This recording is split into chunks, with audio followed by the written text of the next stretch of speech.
time, Mr. Speaker, I'd like to yield 2 minutes to the gentlewoman from California, the Speaker Emerita, a powerful leader in the Democratic caucus, and for the country, Ms. Pelosi. Gentlelady is recognized. Thank you, Mr. Speaker. I thank the gentleman for yielding and for his exuberant presentation of opposition to this budget. Thank you for all the amendments you proposed to improve upon it. Sadly, the Republicans didn't accept just one. Here you go again.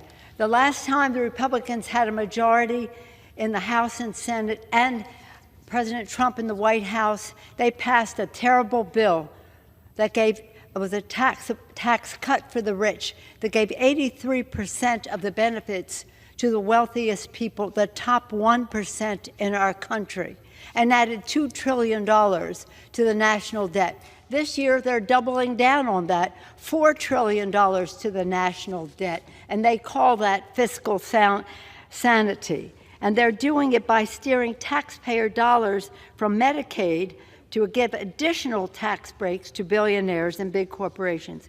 People think of Medicaid sometimes as a poor children's program, and that would be sufficient justification for it at all. But it is a middle-income benefit. People with seniors who need long-term health care need Medicaid. Just listen to your constituents. Hear what they have to say about what it means to their physical well-being. Listen to your constituents. The numbers are staggering. By voting for this cruel bill, you are betraying hardworking Americans by raising costs for all those already struggling to make ends meet. The president said he was going to reduce the cost of living. He didn't. Reduce inflation. He didn't. Indeed, a vote for this budget is a vote against Medicaid, ripping away health care from children, people with disabilities, and seniors. And it's a vote against SNAP, as the distinguished chairman indicated, taking food out of the mouths of babies. And you do that with glee. While President Trump and congressional Republicans are choosing to protect billionaires, by the way, who benefit from Medicaid, with people cleaning their homes and staffing. Generally, an additional 30 seconds. We are led and unified by Hakeem Jeffries, are united in our commitment to work for working families. That is why I urge a no vote on this extreme measure. Thank the distinguished chairman for his leadership and yield back my time. Thank you very much, Mr. Speaker. I thank the gentleman for yielding and for his extraordinary leadership. Mr. Speaker, today Republicans will vote to pass a continuing resolution that hollows out our nation's commitment to the health, education, economic security of America's working families. Instead of working constructively in a bipartisan way to meet the needs of the American people, Republicans are trying to starve the domestic budget with a partisan bill, and I'm going to focus on veterans here, that cuts nearly $23 billion in veterans' benefits, in addition to slashing even more money from health care and affordable housing. Indeed, the Republican CR is a betrayal of our nation, America's veterans, with devastating cuts to initiatives that care for our veterans exposed to burn pits, Agent Orange, and other toxic substances. Our nation's sacred promise is just as the military says, on the battlefield we leave no soldier behind, and when they come home, we leave no veteran behind. With this bill, Republicans have broken that promise.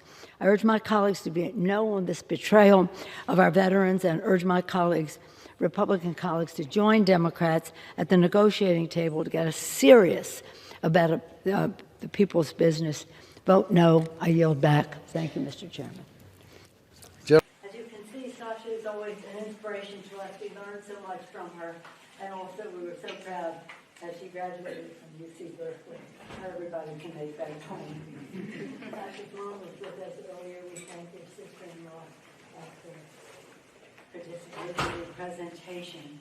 Thank all of our, as you heard from Chanel and from Sasha, who are right there working with people directly.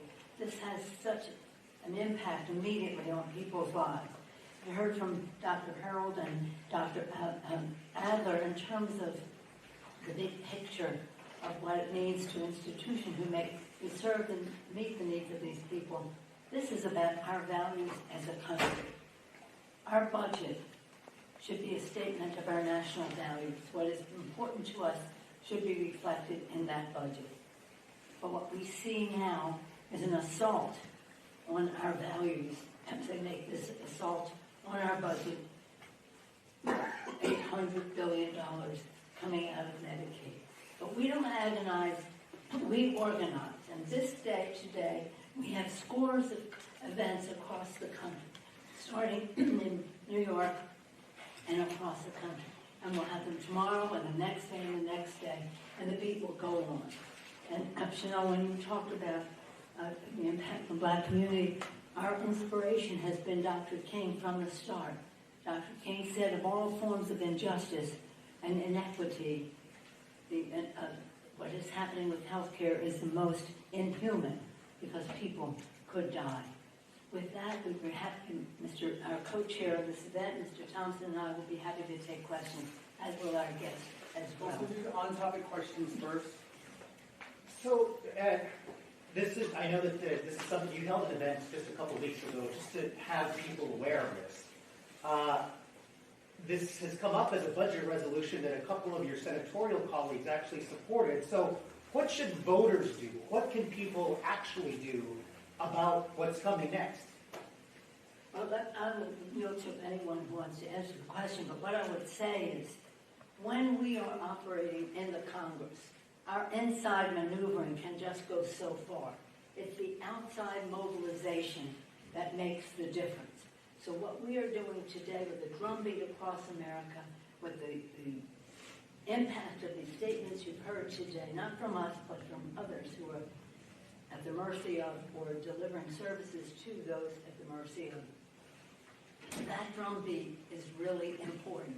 And what we want our Republican colleagues to do is to hear it from their own constituents. Nothing is more eloquent to a member of Congress than the voice of his or her own constituents. And when the Republican members, like in California, there's one member, we have about 800,000 people in our districts, not you anymore. He has 500,000 people on Medicaid. We want his constituents to tell them what it means to them. Who is that? Let me just say that I associate myself with everything that has been said about the need for this, and I just want to tell a little different perspective. And Jeff Merkley, thank you for your leadership, and I'll talk about when we had our first press conference on this. But first I want to acknowledge Sarah McBride, our member of Congress from Delaware, and she's a pioneer in Congress as well. And as you all know, Dina Titus has been a champion on these issues from Nevada over time. So here's the thing. Well, hearing Chuck speak about his daughter, I remember when Allison was born. So to hear him talk about her with such pride in her marriage, her baby, and her babies, another baby to come, is an emotional thing for me. But just think of how valuable that is to us in this cause. Mark Takano, I heard your speech as I was coming. Our great leader, the whip, the House Democratic whip, Catherine Clark, is now with us as well. So here's the thing. Go back a few years, and when Tammy was speaking, she was talking about how to get the votes and the mobilization involved in that. But go back a few years. We had 4 things we were going to do. 4 things we were going to do. We were going to have a fully inclusive Hate Crimes Act. We're going to have ENDA, Ending Discrimination in the Workplace. We were going to have marriage when that became a court issue too. And we had a number of things, including the repeal of Don't Ask, Don't Tell. In the course of that, folks said, why are we doing ENDA? Why are we doing Ending Discrimination in the Workplace? Let's do the whole kit and caboodle, hence the Equality Act. It was a challenge because it involved the Civil Rights Act and the rest, and those who were very protective of it, and rightfully so because of certain things that go on around here that we didn't want to interfere with what protections were already in the law. But John Lewis, remember Senator Merkel? He stood with us, right, Mark? He stood with us at that first press conference. He said to the Black Caucus, it's long overdue. The time is now. We cannot wait. this is it. And that was such a remarkable, okay, right, Mark? It was such a remarkable occasion. So we went from ENDA to equality in every aspect, and that's exactly what we should have done. So I just wanted to put it in perspective for you. When we were going along with ENDA, the groups outside said to us, don't do ENDA, don't ask, don't tell. So again, I take great pride in the fact that my last bill as speaker the first time around was the repeal of don't ask, don't tell, and we were so proud because of the outside mobilization. So I want to salute our friends from the outside because this is, I know you'll be hearing from Jay Brown and Olivia Hunt, but the outside mobilization made all the difference, as Tammy described in her comments. That made all the difference in the world, telling people's experience with their own families and just the support that grew and grew and grew. So hopefully, springing from this introduction, let me just say, Senator Merkley has been such a champion, relentless, persistent, constant on all of this, and I salute you for your leadership and always look to you for guidance on this, on other issues as well.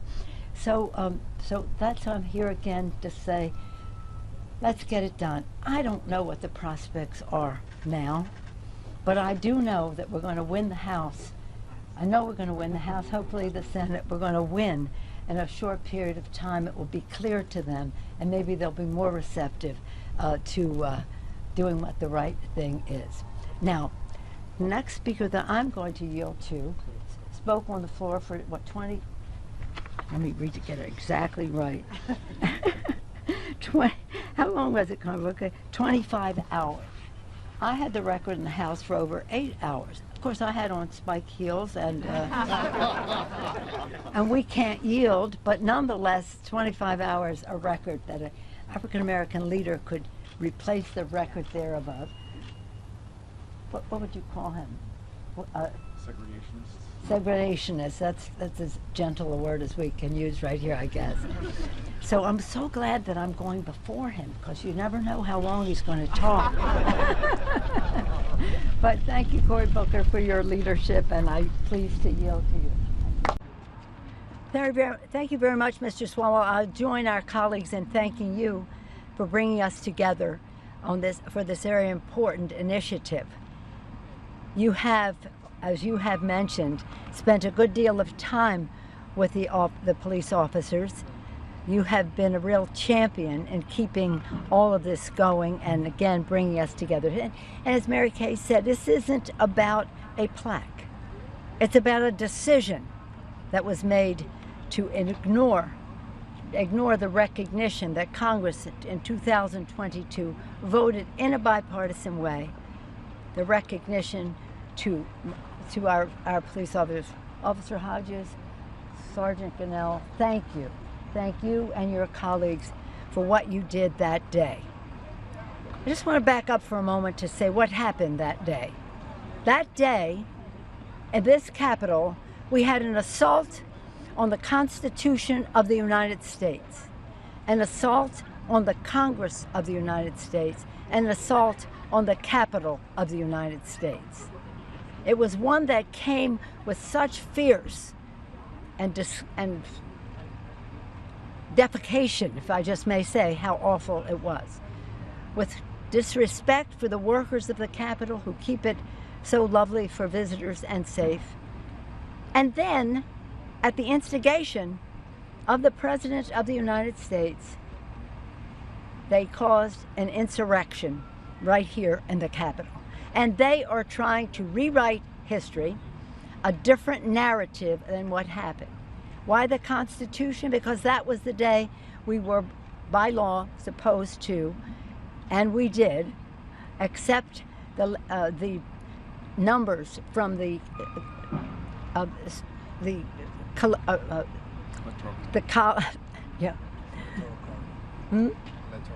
Electoral College.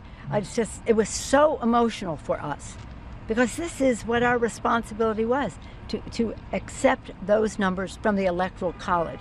They did everything in their power, try to steal the boxes and all the rest. It was a hopeless thing for them. But that was why they came that day. It wasn't just any day. It was Electoral College Day. Okay, so we have that.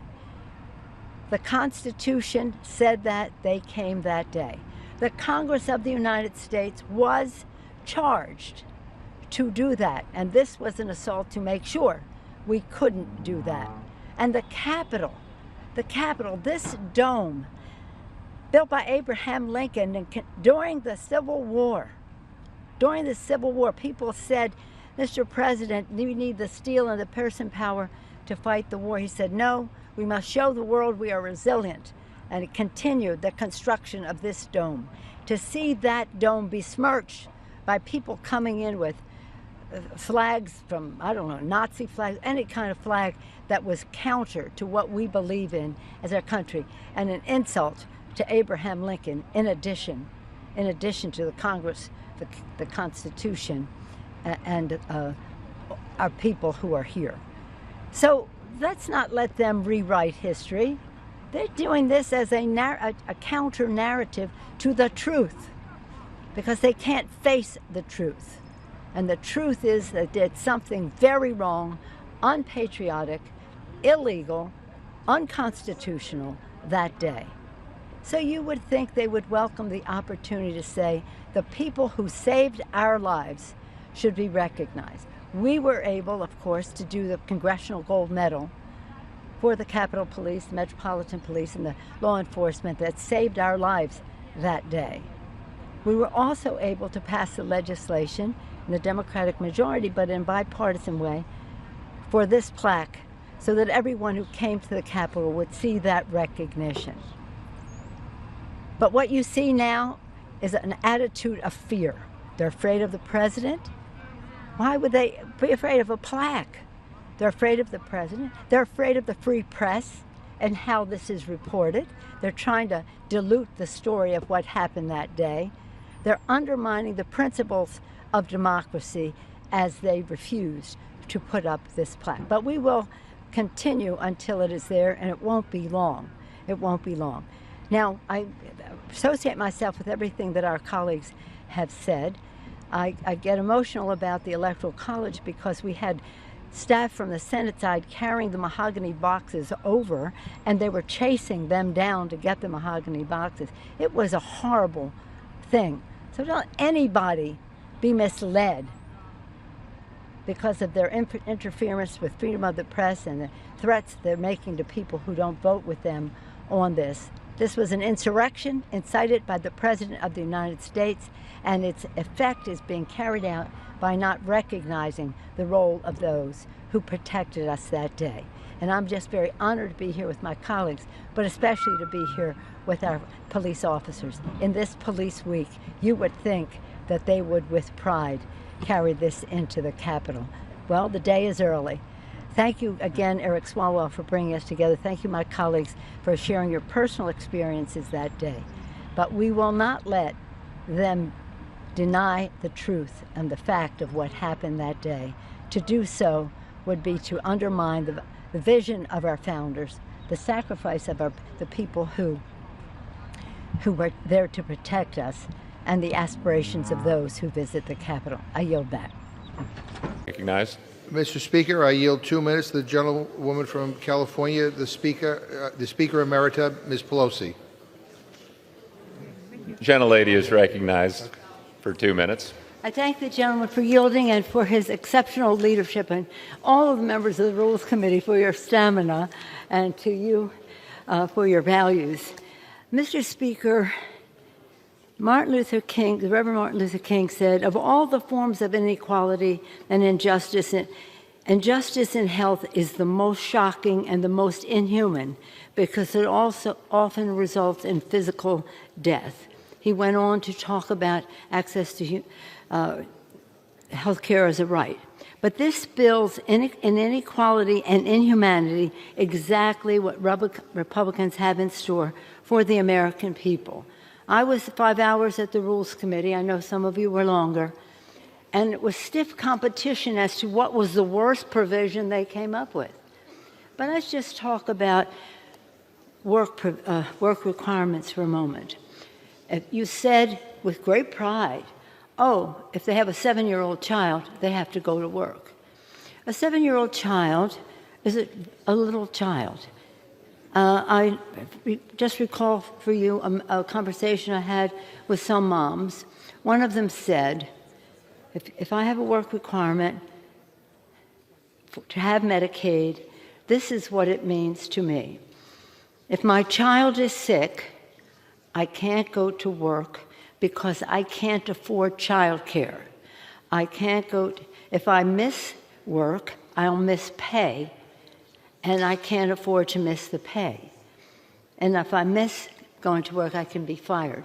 So what I'll have to do is put my child on the school bus sick, because the child is sick, and I have to go to work to have Medicaid. Then, of course, as has been mentioned about the silencers, is just beyond comprehension in terms of safety for our children. Because of the Republicans' tax bill scam, millions of American families, seniors and veterans, vulnerable children and all the rest, and people with disabilities will lose their health care. Rural hospitals will be closed, millions of jobs will be destroyed across America, and all of this to give another massive tax cut to the richest people in America. It is a Republican Robin Hood in reverse, one of the largest transfers of wealth from working families to the rich in our country. I urge a no vote on the rule and on the bill. Gentlelady. Thank you, Congressman Gomez, for putting this letter together and bringing us together this morning. I listened in traffic. Mind you, for what they had planned for the weekend, they have blocked off a whole lane of traffic. So it took, what takes 8 minutes took a half an hour to get here. Happy birthday to you, too. But in any event, thank you. And I could hear by my staff's phone what others have said, and I associate myself with their remarks. Here's the thing. The president has said he can't send in the guard without the governor's agreement, permission. The president has said, I don't know if I have to obey the Constitution. I hope the president would read Article 10 of the Constitution, and I urge all of you to do that as well, because Section 12046 of Article 10 says that the National Guard cannot be called up by the president without the consent of the governor. So that is the basis under which he's proceeding. That is the basis on which the governor of California is suing. Really, I think it's really important for people to know how this came to be. Raids that they were holding, situations where if your case is not settled, if you're still out there and haven't had a resolution of your status, you have to, by law, report in on a regular basis. You are obeying the law, and now they are deporting people for obeying the law. So, as others have said, it's a distraction. It's really stupid, because we understand that we are a nation of immigrants. We want people to have a facilitation of their status. We do not want any violent protest, and that would be addressed for those who are acting violently. I do want to say two more things. One is, and I say this as a former party chair, when there is a large gathering of people, the anarchists see it as an opportunity and they move in. So always have to be careful whether you see a burned car or broken window or whatever it is. It may be the exuberance of the moment, but it may be the anarchist setting in. I heard one of the former police chiefs of Los Angeles speak about this on Sunday. Secondly, and you know this to be true, and I haven't seen it really reflected so much in the press, in a bipartisan way on January 6th with violence against the Constitution, against the Congress, and against the United States Capitol, we begged the President of the United States to send in the National Guard. He would not do it. Not only would he not do it, when law enforcement people were being harmed, some later died, he would not send it in when an instigation that an insurrection that he incited was causing damage to those assigned to protect the Capitol and the Constitution that day, to accept the results of the Electoral College. That day, he didn't do it. He forgave those people. Now his people want to raise money for them, and yet, in a contra-constitutional way, he has sent the National Guard into California. Something is very wrong with this picture. Inconsistent in his actions, contrary to his own statement that he couldn't, of a year ago, that he couldn't send anyone in without the governor's consent, any place, and in violation of the Constitution. Thank you again, Mr. Gomez, for bringing us together. It is, you really have a lot of experience in this. I was very much opposed to war in Iraq because I said the intelligence did not support the threat. I have respect for any president who has to make a decision because we're very concerned about our men and women in uniform and the danger that might come forth in the region because of an action we took. It is two things that absolutely are facts of it. Iran cannot have a nuclear weapon. It cannot have a nuclear weapon. And B, our friendship with Israel is a true, real one based on values and the rest, and our own national security. So those two pieces of it, I think we're all in agreement. Of course, we respect the right of Congress to vote, and I think if the president had brought it to Congress, he probably would have won. I don't know. Would he have had your support? Just depends on what he brought. Over the years of different things, like when we went into Afghanistan, it was a completely different situation because, and this did not exist this week, we went into Afghanistan. Many of our members worship at the shrine of the War Powers Act. Now, by War Powers Act, you must come to come. However, if our country is attacked, all and any powers go to the president to act. So that we were attacked in that. That didn't exist here. So the president should have come to Congress.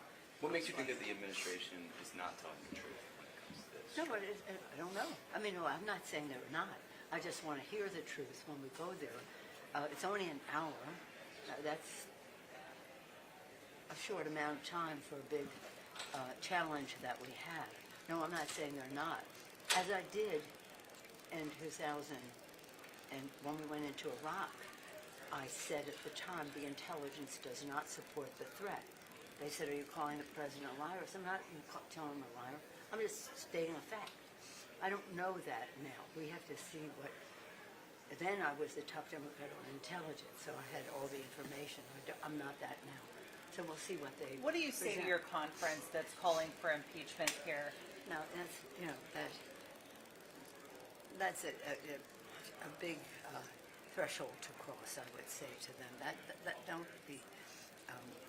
yes, it's probably wrong for the president not to come to Congress, but let's just change that because, again, we can't ignore what's at stake, which is our national security for to make sure Iran does not have a nuclear weapon and our friendship with Iran. How will you be measuring the success of this operation based on what you hear from intel leaders today? Well, let's hear it first. I can base it on what I hear. But is it a diminished nuclear stockpile? Is it? We don't know. Let's just see what it is. We have to see what it is. Data is very important. And as I say all the time, the pearl of anecdote is not data. So we hear this, we hear that. let's just hear what the intelligence is on this, but let's try to be unified in terms of how we protect the American people. I think that it was a mistake not to come to Congress, and that's that. Now let's just see what the other challenges are that are out there. Who did you support in the oversight ranking member race? Excuse me? Who did you support in the oversight ranking member race? Well, I'm a Californian. I'm a Californian, and I'm very proud of both of them. I think all four candidates were excellent. I think any one of them could have done a great job internally. The question is how to spread that word outside. I think any one of them could have done a good job in that regard. So we were very blessed. Then it came down to two candidates, both excellent. And but what should I say? I'm partial to mayors. My father being mayor, my brother being mayor. He was mayor for 8 years in a significant city in California. So he knows management, and he knows messaging, and he had as his first choice for committee assignment when he came to Congress, the Oversight Committee. So I'm very proud of either one of them would be fine, but I support it. Pelosi, what did you say about Representative Alexandria Ocasio-Cortez saying that Donald Trump should be impeached? Gentlewoman's recognized for how much? Thank you, Mr. Speaker. One minute. Thank you, Mr. Speaker. Thank you for your leadership, Mr. McGovern. The gentleman just ended by saying to vote for this big, beautiful bill. This big, beautiful bill? Well, if beauty is in the eye of the beholder, then you, GOP, you have a very blurred vision of what America is about. Is it beautiful to cut off food from seniors and children? Is it beautiful to cut off 17 million people from health care? Is it beautiful to do this, to give tax cuts to billionaires in our country? Is it beautiful to take money from education and the rest? The list goes on and on. Dr. King nearly 60 years ago said, of all the forms of inequality, injustice in health is the most shocking and the most inhuman because it often results in physical death. We come to this floor with the moral force of Dr. King's words in our heart. Let us not, with this bill, turn the American dream he talked about in a nightmare for America's seniors, the disabled, our children. Let us vote no on this shameful bill and throw a punch for the children. Gentleman's time has expired. Gentleman from North Carolina. Thank you, Mr. Speaker. I reserve. Gentleman reserved. Gentleman from Massachusetts. Of the House, Ms. Pelosi. Speaker Emerita is recognized for 1 minute. Thank you, Mr. Speaker. I thank the gentleman for yielding and for his exceptional leadership, recognizing that a budget should be the statement of values of our country and how we allocate our resources reflecting those values. I asked to speak because I hear you members on the other side talking about spending on the part of the Democrats, spending for education and health care and all the needs of food for our children. I just want to remind all of them, speaking to you, Mr. Speaker, that tax cuts are expenditures. They're the biggest spending in this bill, to the tune of $5 trillion. $5 trillion added to the national debt to give tax cuts to the wealthiest people in the country at the expense of feeding our children, health care for our people, and the education of our children. And nothing brings more money to the Treasury than the education of the American people, from early childhood to lifetime learning and every phase of it in between. So you should be ashamed of yourselves to mock spending on education. The best dollar we spend is on educating the American people and the investments in scientific research, the biblical power to cure that science provides for us, cut in this bill, to spend $5 trillion for the wealthiest people in America. Thank you, Mr. Chairman. Gentleman from Texas recognized. Mr. Speaker, budgets are value statements. We value letting working families keep more of their hard-earned dollars. We value stewarding tax dollars, protecting our most vulnerable, preserving programs that they depend on, not allowing people in this country illegally to siphon money away, jeopardizing those safety nets. Mr. Speaker. Mr. Speaker, the Supreme Court's ridiculous decision this week to allow the president to proceed with mass layoffs at the Department of Education is a grave blow to the rule of law and defies congressional authority. Justice Sotomayor's dissent warns that the court is enabling the executive branch to undermine Congress's power of the purse, and she is absolutely right. Perhaps the Republicans in the House and in the Senate and the White House do not understand that nothing brings more money to the U.S. Treasury than the education of the American people. Early childhood education, K through 12, higher education, post-grad, and lifetime learning for our workers. They're cutting education to give tax breaks to the richest people at the expense of America's future, the education of the American people. The court's disregard for the authority of the legislative branch empowers executive overreach at the expense of accountability and democracy. My colleagues take pride in being a member of the House, support this institution, and our constitutional right with the power of the purse. I yield back. Thank you. For what purpose is the gentleman from Idaho seeking? Gentlelady from California is recognized for 2 minutes. Thank you, Mr. Speaker, and I thank the gentleman for yielding and for his leadership. We're so proud of you. Now, tonight is a dangerous night for our country. I'm not even talking about the defense bill and whether we agree or disagree on that. I'm talking about what's happening in this rescission bill. Don't take it from me. Just take it from Navy Admiral William McRaven, Navy SEAL, 4-star Admiral, warned that cutting the State Department USAID will put every American at risk. This is the quote. This is no time to weaken any element of America's power. The dismissal of highly trained diplomats at the State Department and the dismantling of the USAID will jeopardize national security and make the military's job more difficult. Our national security has never depended on military strength alone. It relies on collaboration with a strong foreign service and diplomatic corps and with our U.S., and I'm adding with our USAID.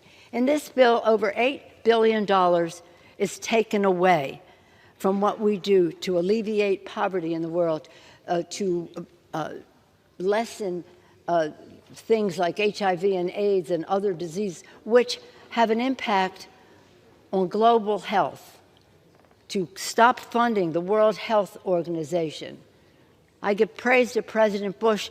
When he put forth PEPFAR, we worked closely with him to fund it as appropriators. 25 million people's lives were saved. But we're saying the alleviation of poverty and the eradication of disease is no longer a point for, and you all did this in the 90s, too, when you took control of the House. And you know what you did? You opened the door for China and Russia to go into these countries, have geopolitical victories funded by our money that they made in trade against us, speaking of China, and then us walking out the door. This is absolutely a shame, an absolute shame. I urge everyone to vote no on it and understand what this is. Thank you, Mr. Speaker. Gentlelady yields back. The gentleman from Massachusetts reserves. The gentlelady from North Carolina is recognized. Thank you, Mr. Speaker. I yield 90 seconds to... From California, Ms. Pelosi for 5 minutes. Ask unanimous consent to address the House for 5 minutes and to... Without objection. Thank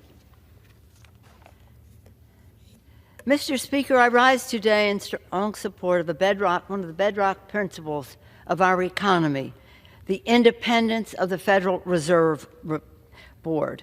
For more than a century, the Federal Reserve has served as a cornerstone of the economic system of our country, tasked with safeguarding price stability, maximizing employment, preserving the health of our country, independent from political pressure, insulated from partisanship, and rooted in data and principle. When I first came to Congress, Mr. Speaker, I was a member of what was then called the Banking, Housing, and Urban Affairs Committee, now Financial Services. And at that committee, as it is today under the new name, we heard from the chair of the Fed on a specific amount of time required by Congress on two subjects, according to the Humphrey Hawkins law, they would report to us on inflation, and they would report on unemployment, unemployment. And that was their part of the purview in their communication with Congress that was required on a regular basis.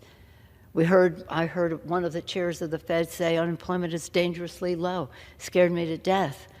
How could it be? But he was reporting as to its impact on inflation.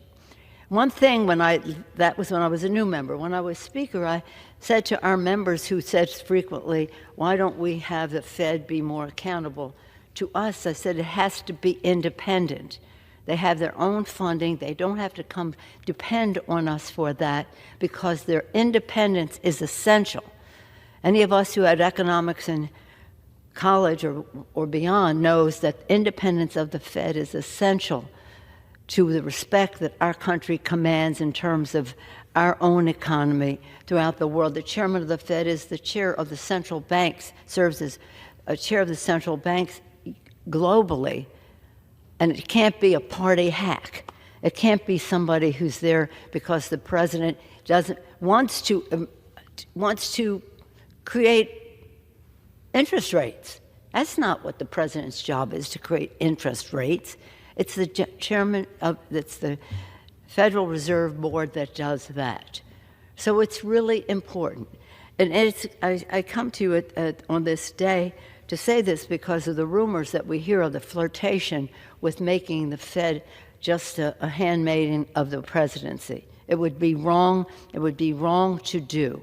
It would be wrong to do, and we would be viewed disrespectfully if we were ever to go down that path. Now, this comes at a time when we are observing the 15th anniversary of the Dodd-Frank Wall Street Reform and Consumer Protection Act.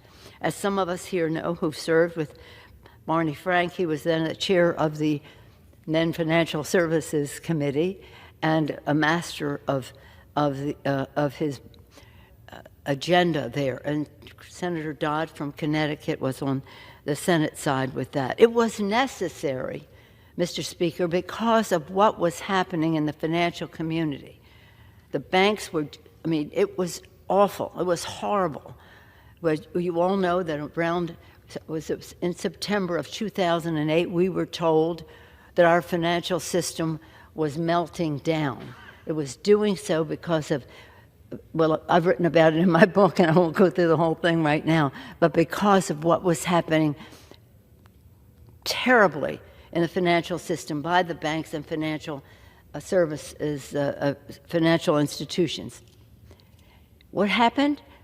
Millions of people lost money, trillions of dollars from the wealth of the country, millions of people losing their jobs, so many losing their homes, losing their savings and the rest. So this bill was necessary. Of course, after the bill was passed, and to this day, still the banks and other financial institutions try to undermine it and weaken it. The Volcker rule of former chair of the Fed, who had a bill provision in there, was for the security of our economic system. So these notions that they're putting forth of making the Fed a party hack, it's just so very wrong. Just so very wrong. And just say this, again, in school you probably learned of fiscal policy, and that's what the Congress of the United States does. We create the budget of the United States. And the monetary policy, fiscal here, monetary at the Fed, establishing the rates in terms of relating to inflation. So let's disabuse ourselves of notions when instead we need serious ideas about how to make our economy work for the American people. Thank you, Mr. Speaker. Gentleman. Thank you very much, Zoe. I think it's very clear from listening to our presenters so far that the Republicans are acting because they have bankruptcy of ideas.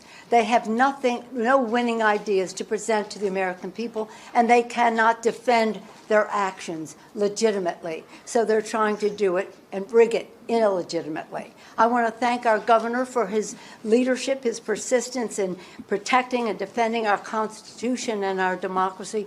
Thank you, Governor Newsom. It's an honor to be here with the Speaker of the Assembly and the President Pro Tem of the Senate of our legislature and hear their clear message about what this means to California, but more importantly, to our country. And I join them in welcoming the courageous members of the Texas delegation who are here.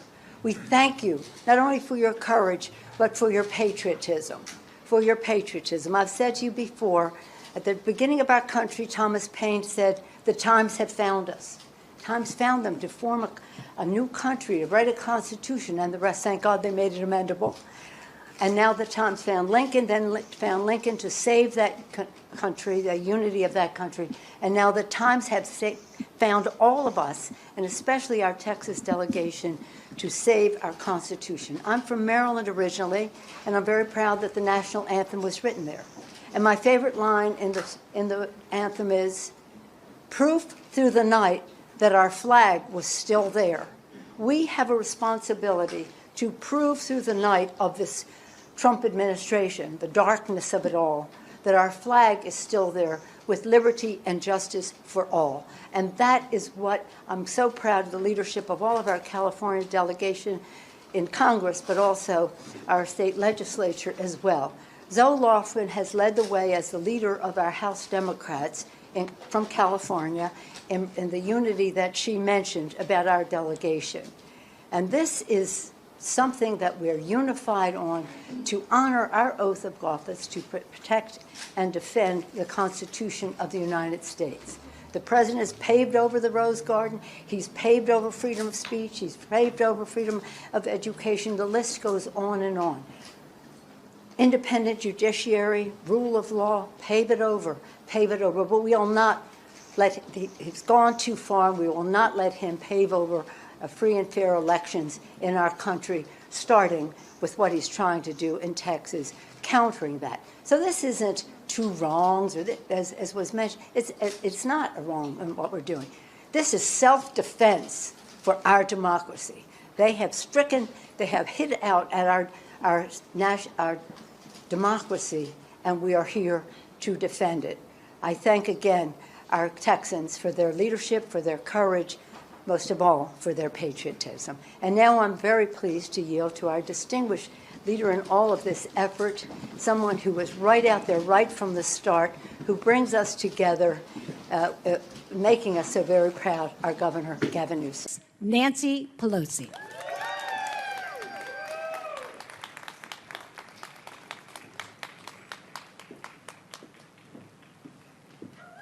Good morning, everyone. Thank you, Laura, for your kind introduction. Thank you all for being here. It's an honor to be with Network. And, of course, Sister Simone Campbell is someone who has given us so much guidance. She not only has based her activity on prayer, but on the pavement and rolling those nuns on the bus. But here's, just quickly, because we have to hear from so many of our colleagues who are here, including the chair, once and future chair of the Appropriations Committee, Rosa DeLauro, Congressman Ivey, Congressman Steve Horstman. Who else is there from our House? Well, you'll be hearing from them. But here's what I want to pick up on what Hakeem so beautifully said, and Catherine. I have on my arm these three basics. One is faith, one is hope, and one is love. Catherine said, I have hope because I have faith. Faith, thank you all.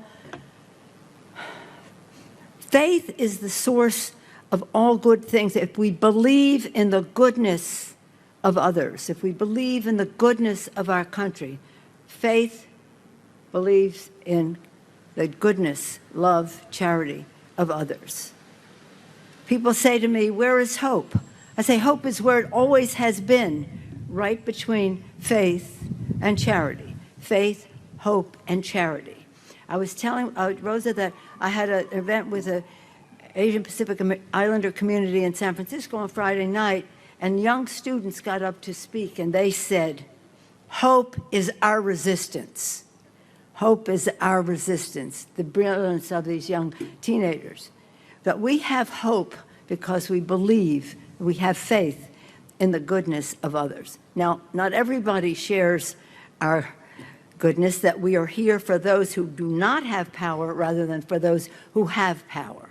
So we must, how could they possibly expect those of us of faith, hope, and charity to support legislation that gives $4 trillion in tax cuts to the richest people in our country and corporate America at the expense of taking food out of the mouths of babies, taking health care from poor children, or a long-term health care from seniors, or just the whole thing. Know your role, know your power in this, because the only way we passed the Affordable Care Bill or saved it was from people telling their stories. 10,000 people, when, what's his name, said it was, Obamacare was sucks. I mean, forgive me, Saint. Here we are. I'm sorry, but I'm just quoting the most powerful person in the world. It doesn't, I won't repeat the word, I was just quoting him. It doesn't, it cures. And people told their stories. My wife had breast cancer, and Affordable Care came to the rescue. My father had a stroke. My child was born with heart condition. You know the stories. And those stories are what saved the Affordable Care Act, passed it and saved it. And now we have to tell these stories again so that the American people identify their own experience with what is happening. So what you are doing here, building on faith. I think we are a faith-filled nation. I don't know if everyone shares our beliefs, but we do. I'll end where our leader ended with Martin Luther King. In addition to the beautiful words he made at Concord Church in Brooklyn, he said, and this has been our inspiration, of all the forms of inequality and injustice, the injustice in healthcare is the most inhuman because people can die. Reverend Martin Luther King, let us work to have healthcare, as has been said already here by Laura and others, healthcare as a right, not a privilege. We will win this fight because we have faith in the goodness of others. That gives us hope. You give us hope. Thank you so much.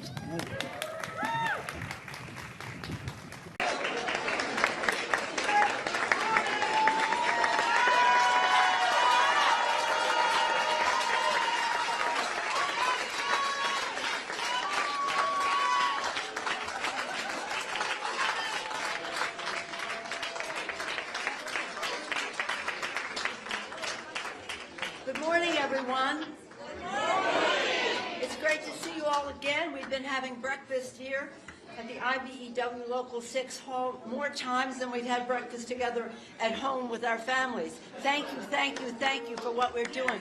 Your hard work has taken us to the decision. We have made a decision. We're going to win, and we're going to win big.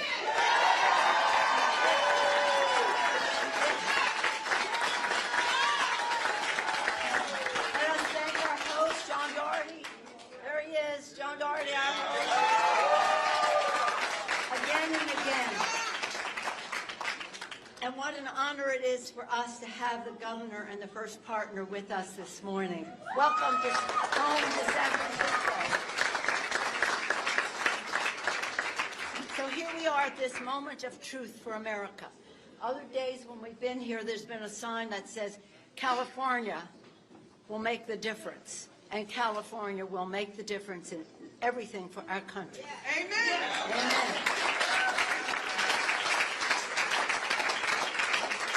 For goodness sake, we must win. For goodness sake, for people to have their health care and not to have the prices increase, and Medicare, Medicaid for people to be pushed off, millions of people pushed off. And again, Medicare, $500 billion taken off. And why? To give a tax cut to the richest people in America. That's not for goodness sake. And now we came into a weekend, on November 1st, when people would start losing their SNAP benefits. They told me not to say SNAP, but to say food stamps. And what did the president do? Had a great Gatsby party at Mar-a-Lago instead of feeding the American people.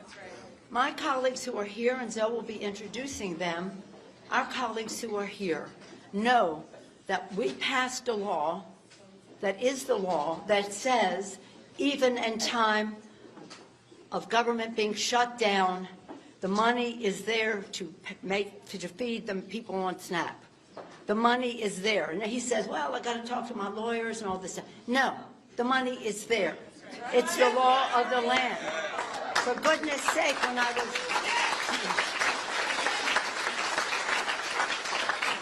was hungry, you fed me. I'll just close by saying this.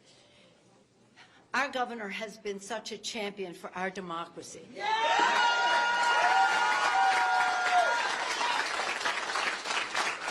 I'll have more to say about him later in the program, but I want to thank him for his leadership. Because when Texas did what Texas did, people said, oh, we can't do that. Two no's don't make a right. It isn't two no's. It's self-defense for our democracy.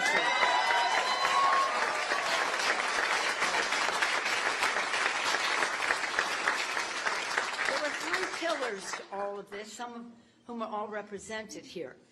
One is that we had to have agreement among the Democrats, California Democrats in the Congress, under the leadership of Zoe Lofgren and Peter Aguilar, but Zoe really was the virtuoso who made this happen. So more on Zoe in a moment, but when the governor said, we can do this, but what about the House Democrats from California? Zoe made it happen. Next, the state legislature, the Speaker and the Senate Pro Tem passed it overwhelmingly in the legislature. And then the third pillar, the most important pillar in terms of messaging, mobilization, and the money to get the job done was the governor. I'll talk more about that in a moment. But this was a concerted effort. But none of it would have happened so successfully without all of you. You are our VIPs. Our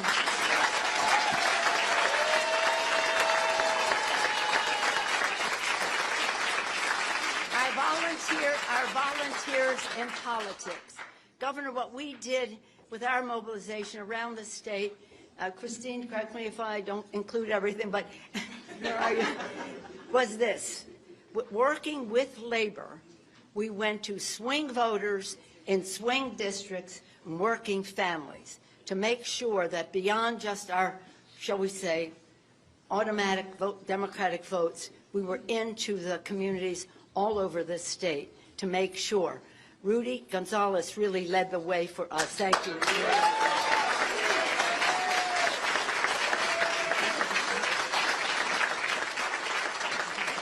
It's an honor to be here with each and every one of you, with our colleagues in the Congress, whom Zoe will acknowledge, but I do have to say special recognition to a heroine for all of us, Dolores Huerta.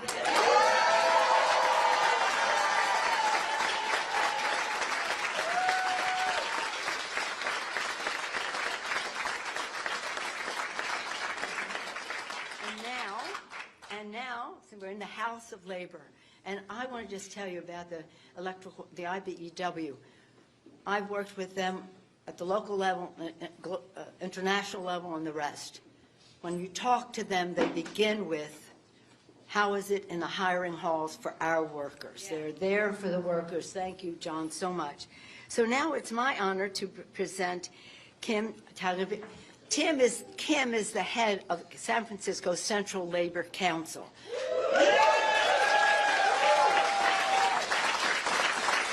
She is essentially our boss. She sets a high standard. She won't settle for just passing. She wants everything to be done to the nth degree for America's working families. She will present our other presenters, Louis Lima and Kristen Hardy. Now it's my honor to present Kim. Thank you very much, Madam President.